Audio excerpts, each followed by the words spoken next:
5e journée des éliminatoires de la CAN 2021 s'est poursuivie aujourd'hui. Eh bien, on va voir tous les résultats de la journée en compagnie de Dorgelès Kofi. Bonsoir Dorgelès. Bonsoir Tia, bonsoir la team. Bonsoir, beaucoup d'émotions ce soir. Bonsoir Monsieur Martin. Bonsoir Dorgelès. Alors, qu'est-ce qui s'est passé aujourd'hui?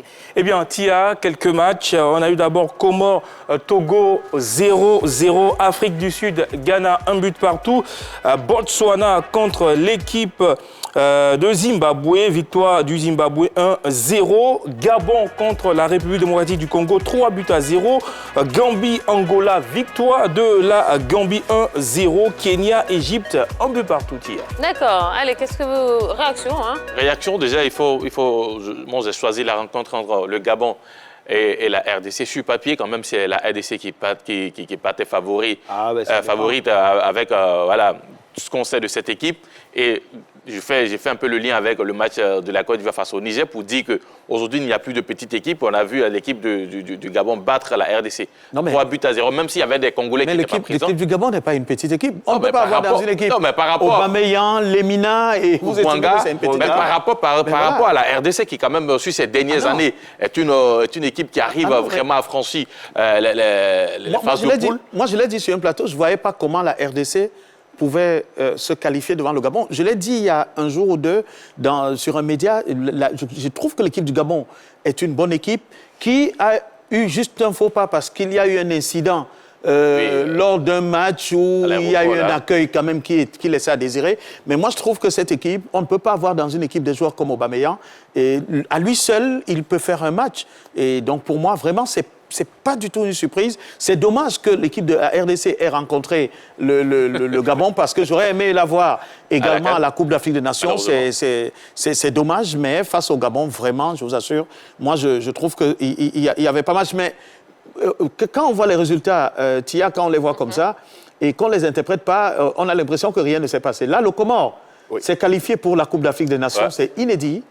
Face au Togo, le Comores s'est qualifié, les Comores se sont qualifiés. Absolument. Et ça, vous remarquez que dans chaque la fois dernière, c'était Madagascar qui était arrivé à la surprise générale. Et là, moi, je suis content de voir une équipe comme celle-là. Ça va rafraîchir un peu la panoplie des qualifiés. Donc, il faut prendre le Niger très au sérieux dans ce match des éléphants. Voilà. Mais aujourd'hui, on a un pays de 800 000 habitants qui crée la surprise. Mais ça n'a rien à voir. Non, mais ça a tout à fait. C'est pas une affaire d'habitants, c'est une affaire de jeu. Bien évidemment. Donc, aujourd'hui, c'est vrai, on avait cette manière où, je dirais, ces analyses concernant mais vraiment, les petites excusez-moi. Je dis pas, si on s'appelle la Côte d'Ivoire, et qu'avant un match contre le Niger, on commence à avoir peur, moi j'ai un problème. Ah bien. On ne doit pas avoir ce genre de problème. Par contre, ça ne veut pas dire que la Côte d'Ivoire doit y aller en se disant que le match est gagné. Non. Ça veut dire que la Côte d'Ivoire, même sur le plan psychologique de son histoire, de ses stars, de ses légendes, a quelque chose, a un ascendant. Maintenant, ils arrivent sur le terrain, ils doivent le démontrer. Ce sont les joueurs qui doivent le démontrer. Mais on ne doit pas aller à un tel match en disant que la Côte d'Ivoire, vraiment, on a peur du Niger. Non, c'est injuste. Je ne suis pas d'accord. Sauf qu'au match aller ici, les Nigériens, quand même, ils ont créé assez de problèmes à l'équipe ivoirienne lors du match aller à Abidjan. Je suis d'accord. Je ne dis pas que le Niger ne peut pas gagner. Voilà, ce que je dis, c'est que quand on s'appelle Côte d'Ivoire, on doit entrer avec autorité dans ce genre de match et on doit se dire, on va le gagner. Si on y entre en se disant qu'on peut le perdre, franchement, on ne s'appelle pas Côte d'Ivoire.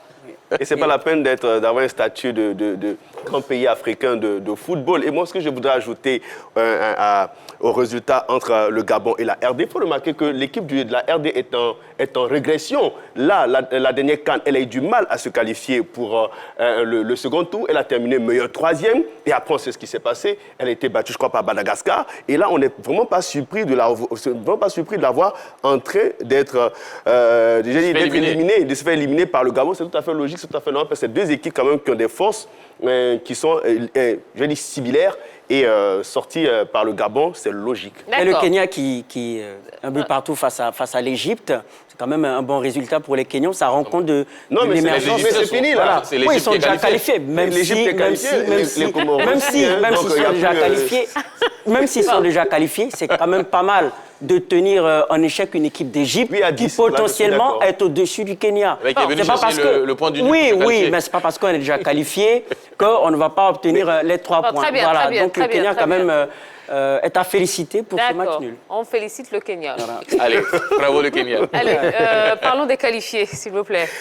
Et Tia, pour l'instant, le Cameroun, pays hôte, le Sénégal, l'Algérie, la Tunisie, le Mali, le Burkina Faso, la Guinée, puis les nouveaux qualifiés, les Comores, la Gambie, le Ghana, le Gabon, l'Égypte. Sacré ballot.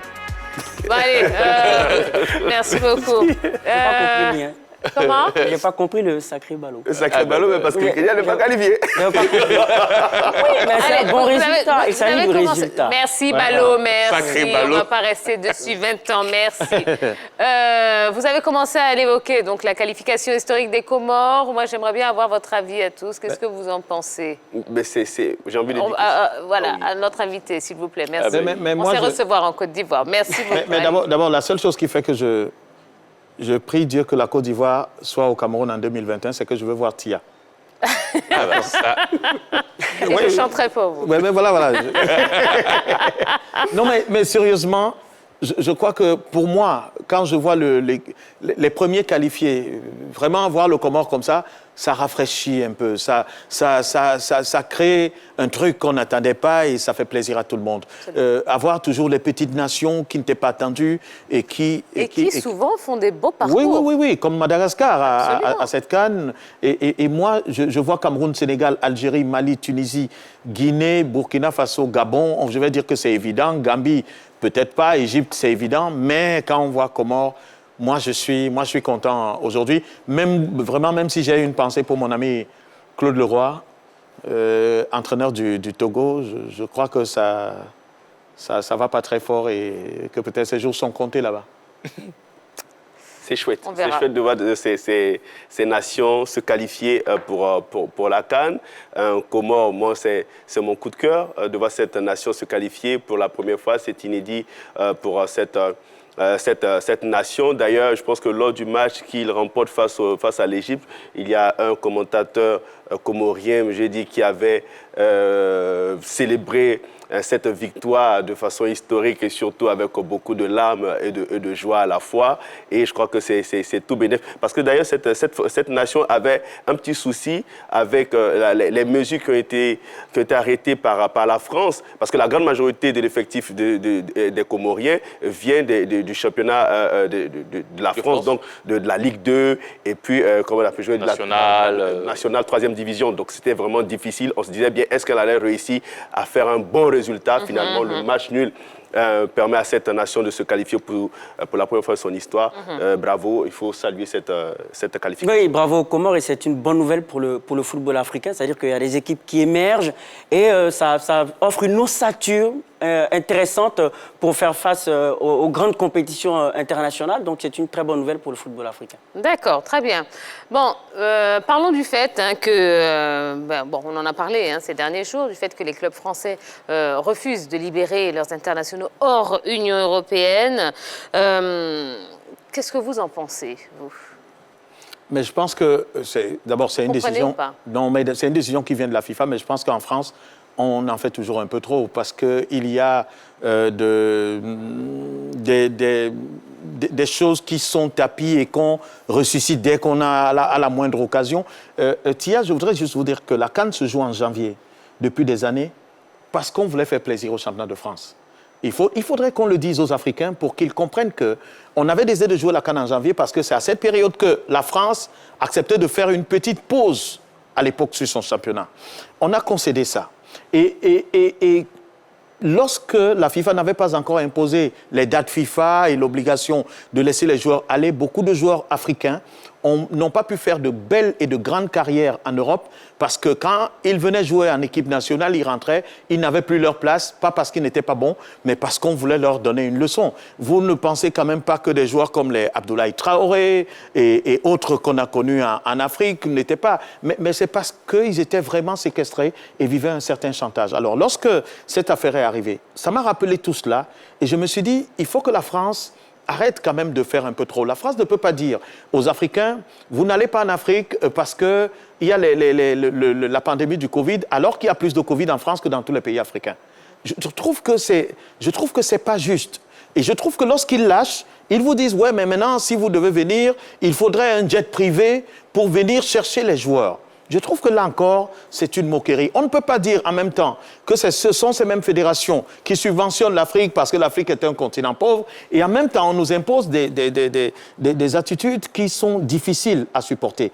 Moi, j'arrive juste à la conclusion que les fédérations sportives africaines sont un peu molles, sans personnalité, et n'ont pas réagi comme il fallait réagir. Le Sénégal est quasiment l'une des rares fédérations qui a réagi avec violence pour leur dire « vous ne pouvez pas faire ça ». Mais qu'est-ce que les autres fédérations africaines faisaient? Et je jure, la France a reculé au-delà de tout parce qu'elle a quand même compris que ça pouvait créer d'autres types de choses. Il faut qu'elle arrête d'être un peu...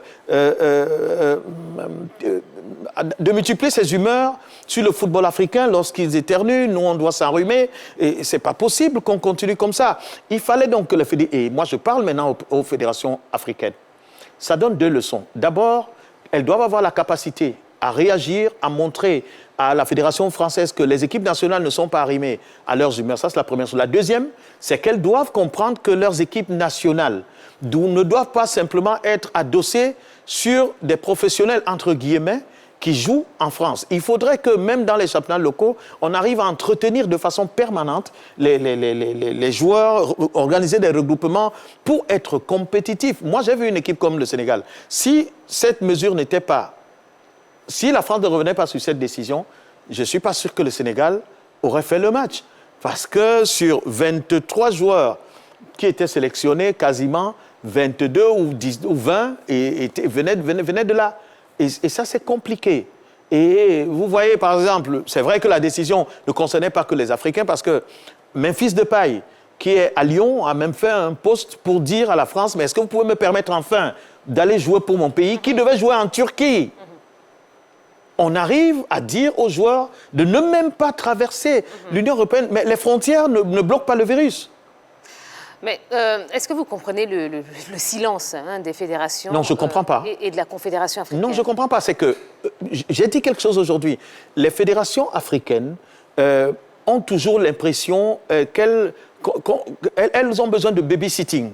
C'est-à-dire que elles ont l'impression qu'elles dorment et il y a toujours quelqu'un pour les pouponner. Quand ce n'est pas la FIFA qui parle, on ne bouge pas. Quand ce n'est pas l'UEFA, on ne bouge pas. Remarquez très bien que toutes les compétitions africaines sont calquées sur le modèle de l'UEFA. Hein. Il y a la Coupe d'Afrique des clubs champions est devenue Champions League. Dès que c'est devenu Champions League là-bas, on a la Coupe de l'UEFA, la Coupe de la CAF. On répète, on mime en réalité les gestes du football européen. Et en fait, c'est ça qui fait qu'on n'a pas de personnalité. Il faudrait que ils arrivent à développer une autre personnalité. Moi, je ne comprends pas leur silence. Je comprends ça simplement par le fait que ce sont des gens qui ils ont besoin de babysitting pour diriger leur fédération. Mais il faut qu'ils arrêtent. Bon, alors, ce qui m'incite forcément à vous poser cette question, qu'est-ce que vous pensez de la façon dont s'est déroulé le processus électoral du président de la CAF? J'estime que c'est la pire des choses qui peut arriver au continent africain. Pas que j'estime que ces mecs qui sont là, ils ne sont pas compétents, non. Je pense même qu'un monsieur comme Motsepe, il n'a pas brassé des milliards et n'étant pas intelligent. Je pense que monsieur Anouma n'a pas dirigé une fédération comme celle de la Côte d'Ivoire n'étant pas brillant, ou monsieur Senghor. Mais j'estime qu'il n'avait pas besoin d'attendre que monsieur Infantino vienne les réunir autour d'une table pour leur dire « vous pouvez travailler ensemble ». Il faut que l'Afrique arrête ce babysitting-là et qu'ils arrivent parfois à comprendre que je suis en face de Tia. Tia est journaliste, je suis journaliste. Est-ce que je peux produire une émission avec Tia? Il faut que ça vienne de moi-même. Il faut que ça vienne de nous. Qu'on apprenne à s'aimer, à se comprendre, à s'entendre. Le problème, c'est que quand on est dans le continent africain, on parle tous en même temps, personne ne veut comprendre l'autre. On a l'impression, aux sensations, chacun sort le muscle, on a l'impression d'être fort. Mais dès qu'un étranger va se pointer, parfois même il n'a pas la même compétence que nous, parfois il n'a même pas le même niveau de compréhension que nous. Mais dès qu'il va nous dire, bon les gars, je suis venu vous parler. Nous tous, on va s'asseoir comme des élèves et on va se mettre à écouter. C'est ça qui s'est passé et moi, c'est ça qui m'écoeure. Si on pouvait facilement réunir 4 projets, ça veut dire qu'en réalité, il n'y avait pas 4 projets pour le football africain. Il y avait un seul. mais il n'y avait que eux qui refusaient de le voir. Êtes-vous pour ou contre la CAN tous les 4 ans? Je suis contre. Je suis totalement contre. On ne peut pas, mais on ne peut pas faire la CAN tous les 4 ans. On ne peut pas. Vous savez, l'Europe a cette facilité d'avoir des compétitions qui peuvent occuper la scène et brasser des joueurs avant le prochain Euro ou avant la prochaine Coupe du Monde. L'Afrique a une seule compétition qui permet au continent de vibrer. C'est la Coupe d'Afrique des Nations. Tous les 2 ans, on se retrouve pour faire la fête ensemble.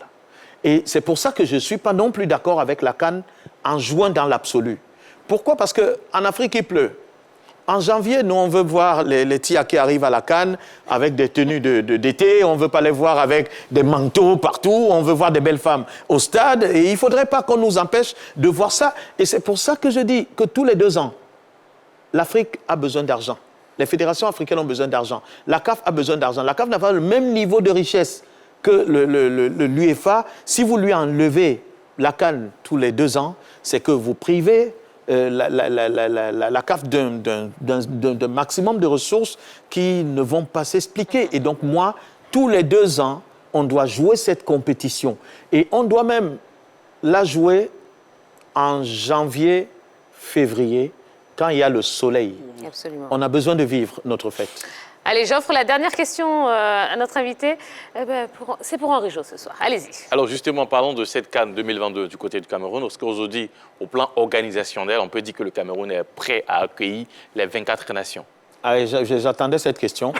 mais quand vous avez vu le Chan, est-ce que vous avez eu l'impression que le Cameroun doute de l'organisation? Non. Je pense que ce qu'il faut craindre, quand on parle de la CAN au Cameroun, ce n'est pas la question des infrastructures, c'est l'expertise dans l'organisation.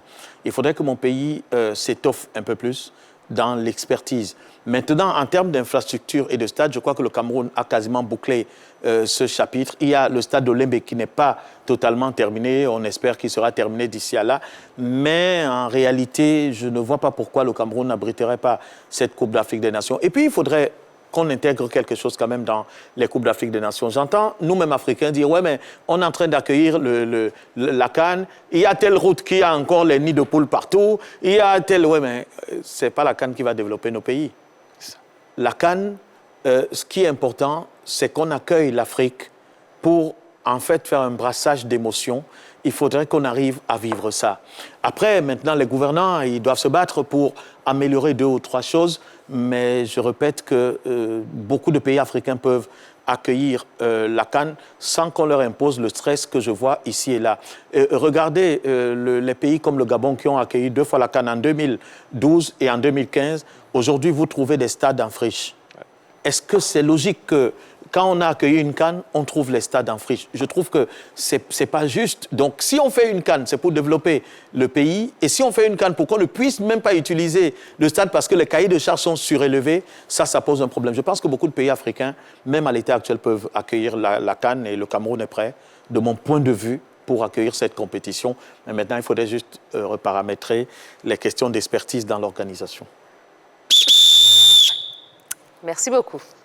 Merci. Vraiment, on a passé un très, très bon moment à votre compagnie. Je n'ai pas annoncé ma dédicace à Mais j'arrive, mais nous y arrivons, ne vous inquiétez pas. Est-ce que je peux vous laisser partir d'ici et parce qu'il faut que tu sois là.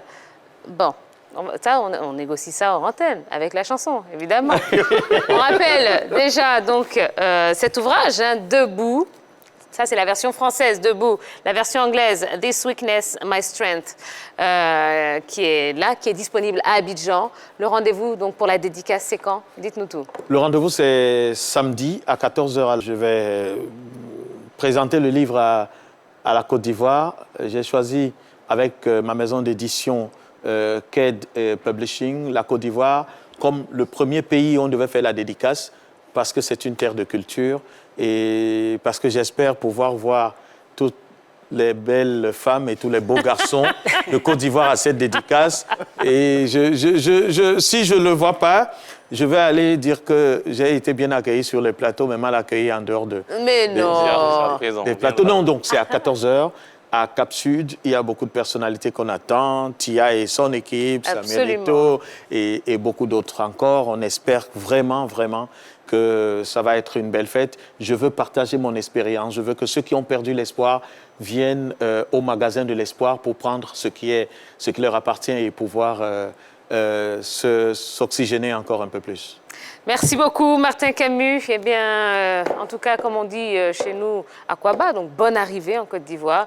Passez un agréable séjour, un agréable moment. Merci. Et puis, j'ai l'habitude de le dire aux invités, mais je dirais pas que c'est encore plus vrai pour vous, mais bon, presque. Maintenant que vous êtes venus sur le plateau, ben, vous êtes ici à la maison. Donc, promettez-nous de revenir pour partager encore. La prochaine fois que vous m'inviterez, même s'il faut que je prenne un jet au Cameroun pour venir, je serai là. Et ben voilà. Et ben voilà. Allez, on va marquer J'ai rappelé, hein, la seule chose pour laquelle je veux que la Côte d'Ivoire se qualifie, c'est que j'espère voir Tia au Cameroun en 2020. On a compris, Martin, on a compris. Merci beaucoup. Dis donc, ça fait 2 jours là que je rougis là, sur ce plateau. Qu'est-ce qui ne va pas?